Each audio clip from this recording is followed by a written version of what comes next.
咁我哋點樣處理呢啲對健康嘅焦慮咧？咁樣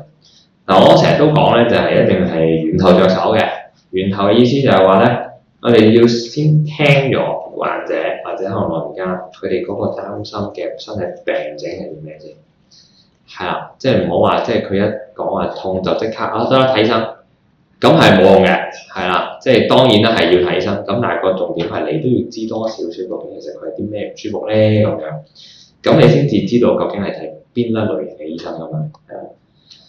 咁所以就聽啦，聆聽啦，好重要啦。因為如果你發現喂佢真係睇咗一個醫生做咗，即係真係一啲足夠解釋設嘅一啲檢查，咁真係冇大礙，但係佢都仍然係好唔舒服嘅時候咧，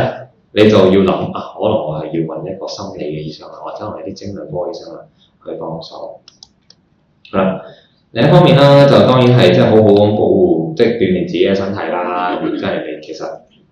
即係當然你身體好咁，你自然冇咁對健康焦慮啦。另一方面咧，就係做運動咧，真係會有個叫做分散注意力嗰個好處啊。係啊，咁佢會令到你個情緒冇咁即係冇多焦慮嘅感覺啦。啊，又唔會話真係可能少少嘢你個心跳已經超快，好唔舒服嘅情況啦。咁但係都正如頭先所講啦，始終即係你啲關節都唔係比較好似以前咁靈活，所以一定係慢慢由低做起啦。先做一啲 warm up 啊，先做一啲熱身啊，慢慢增加個運動量啦，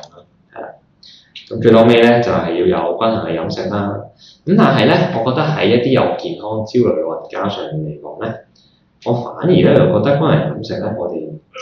就唔係話淨係齋清淡嘅。即係點解我會擺咗個漢堡包喺度咧？嗱，雖然我都知道其實大家都未必特別中意食漢堡包，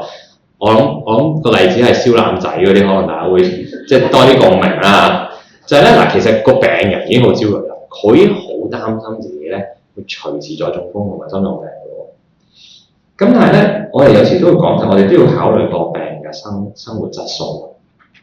即係話嗱，我唔係話叫你餐餐都食西多士，即係唔好聽唔陳醫生講